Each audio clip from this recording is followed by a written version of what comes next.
But anytime somebody even sees something like that, just some jackass taking up 2 spots in a parking lot, they associate that with car culture. All it takes is one person to ruin it for everybody. That's the case, man. Every time somebody's speeding in a fast car or a loud car, that makes all of us look bad. A few weeks ago, I'm on the highway and a bike flies by me at over 150 miles an hour in traffic.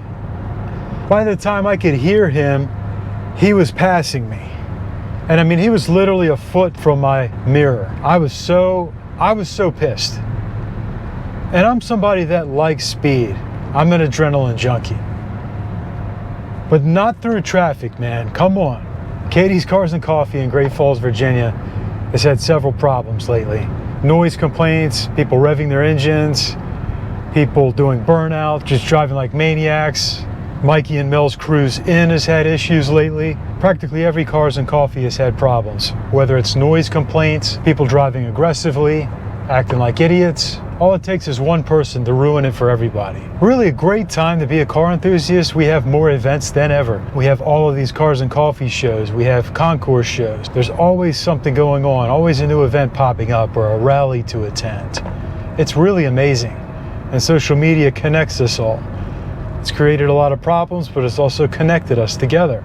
I mean, going to car meets, hanging out with other car people is awesome. I mean, it is, in my opinion, the best networking out there, and it is a lot of fun. It only takes a couple of losers to ruin it for everybody. I believe that most people at car events are good people. They don't want to cause trouble. They don't want to show off. I mean, you know, maybe a little, but not to the point to where they're going to get people in trouble. They don't want to cause any problems. They don't want to go to jail. The problem is the non-car enthusiasts out there that are adrenaline junkies. They like going fast, but they're not really car guys. And they're the ones that ruin it for everybody. The guy on the motorcycle doing 150 miles an hour. The kids cutting up through traffic, weaving in and out of traffic, putting other people in danger, doing burnouts. Because unfortunately, the general public can't tell the difference in you and I and those people. They see anyone driving fast, driving reckless, driving aggressive, and they assume that that is the car enthusiast. So we need to do a better job of calling these people out, because they are the ones causing the problems. Do not welcome these people to your events. Kick them out of your events, because they make us all look bad. And unfortunately, that is the stereotype, and there's not much that we can do about it. The crazy maniac weaving in and out of traffic, cutting up, running people off the road, doing 3 times the speed limit in a school zone. Your average person that doesn't know cars sees that as a car enthusiast. I hate to say it, but that's the case, man. Every time somebody's speeding in a fast car or a loud car, that makes all of us look bad. And look, I get it. Go somewhere where nobody's around, you do a quick pull, okay. Have a little fun on the back road like I often do. And nobody's around and you're extra careful, okay. It's the ones that are craving that attention, they're craving that high, that adrenaline rush, and they get people killed. And over the years, people have been getting banned. They've been getting called out on social media, which is fantastic. And I know I sound like an old Karen to some of you younger guys that want to have a little fun, but the problem is any of these venues that we have, they are not our property. The Katie's Cars and Coffee in Great Falls, or Mikey and Mel's, or Southern Maryland Cars and Coffee, wherever you're at, Annapolis, on the docks, or anywhere else you are in the country. We don't own the parking lot where the event is being taken place, and we can easily have our privileges taken away. They're not rights, they're privileges. It's a privilege to have a car event, to have a Cars and Coffee. I mean, show me a better place to network than a good Cars and Coffee. There really isn't. I'd argue that networking at car events is better than it is on the golf course. Car events are fun. I mean, you can bring your whole family, kids love them. Everybody loves a good car meet, a good car event. So why ruin it just to show off?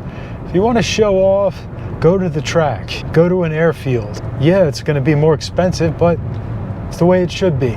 Has anyone that runs a car event lost their privileges? If you have, let me know. I'd like to hear about it. Leave a comment below, because that's really sad, because a lot of work goes into organizing these events. They're not that easy to organize, and it's just so disrespectful when you show up and rev your engine and burn out, peel tires. It's just not cool, man. I know Katie's in Great Falls has been going on for what, about 20 years? It would be a shame for that to go, because that, you know, it's been there for so long, and just the layout there, the way it is with the buildings and the trees, it's beautiful, you know, and it's going to be hard to replicate something like that. You lose the feel when you have to move somewhere else. So just be respectful. I know some of you that are racing, street racing, doing stuff you shouldn't be doing. I'm nobody to tell you what you can and cannot do, okay? But just at least be mindful when you come to the Cars and Coffee. You know, try not to be an ass, try not to show off. Do that on your own time away from the event as far as possible. But even so, remember, if you're racing on the street, you're doing, you know, nefarious activities, doing donuts in a parking lot. It's fun doing that stuff. I totally get it. It's a lot of fun. It's a rush. But you ruin it for everybody. You ruin it for everybody. Just think about what you're doing and how it affects other people. But 9 times out of 10, real car enthusiasts aren't doing that. It's the adrenaline junkies. It's been a few weeks since I put a video out. I've been making more short form content. I still plan to focus on YouTube and make a lot of these videos. But I've also wanted to do something new.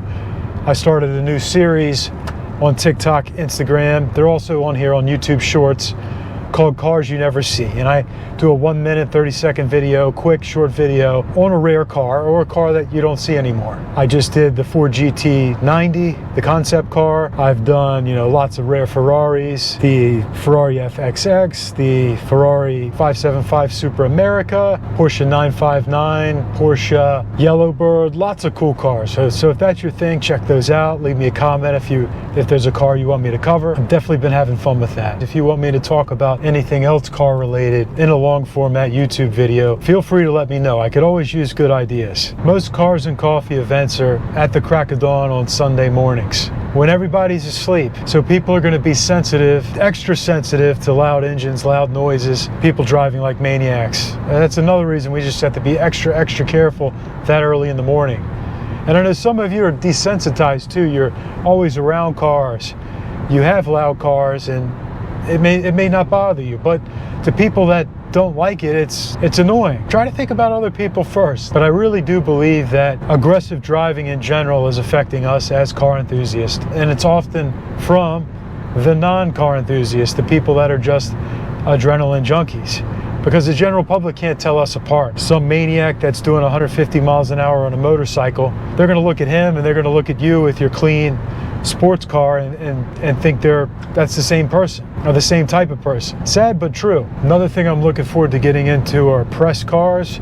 I'm going to start reaching out to PR departments for different automakers and try to get into some press cars here and start reviewing some sports cars and some sedans and coupes, etc. I'm not really sure about trucks yet. I'm not really a truck person. I mean, I could appreciate a nice truck, but I just don't know as much about them, and I'm just not as interested in them. Maybe some of the sports models, some of the SUVs, some of the fast SUVs. There's just more than enough content for me to create solely focusing on sports cars and sedans, so I probably won't be doing much with trucks. Car culture is here to stay, for better or worse. There are just too many people that are interested in cars. People spend billions and billions of dollars on cars. Car culture is here to stay. I do think it's kind of funny that younger people, guys under 30, that are talking about how it's not the same anymore when they don't even remember a time before the internet. I mean, I consider myself a young guy. I'm 46, but I'm old enough to remember in the 90s when we didn't have many events. When I was a teenager, there were not many events at all. We weren't nearly as connected. We didn't have the internet. We had the internet, but you know, we weren't active. We didn't have social media, so it was harder to find out about events, especially for the high-end cars, the supercars. There was a guy at the grocery store that parked his Lexus in between 2 spots in the middle of the parking lot. I mean, busy grocery store, Saturday morning, he's taking up 2 full spaces. I was gonna film him and make a TikTok about it, but then I thought, do I really want unnecessary drama? You know, or if this does go viral, do I really want to deal with that? But anytime somebody even sees something like that, just some jackass taking up 2 spots in a parking lot, they associate that with car culture. So be kind, be respectful. If you're out somewhere, any of you guys that have a cool car, be nice if you see kids that want to talk to you about it, or anybody in general. If you have something really nice and somebody stops to compliment your car, don't talk down to them. It's not cool. Car culture should be about spreading love for the automobile, sharing your passion and your knowledge, with other people, welcoming other people, bringing people together. That's what it's about, you know. It's not about showing off. Oh, I'm the baddest. I've got the fastest car. Nobody can touch me, you know, and all this macho BS. Get into racing, man. Man up. Man up and race on the track. You like doing donuts and stuff and driving like a maniac? Get into drifting or autocross. I mean, especially with the way things are going in the future, cameras are everywhere. You're not going to be able to speed at all. No one will be able to speed and even have a little fun. Because I mean, look, I like to have fun. I like to have fun on a back road when nobody's around. I don't want to lose those privileges. I don't want to be tracked everywhere because a few maniacs that are aggressive, weaving in and out through traffic, are ruining it for everybody. Thanks for watching, guys. Please like and subscribe, hit that notification bell, and I will see you next time.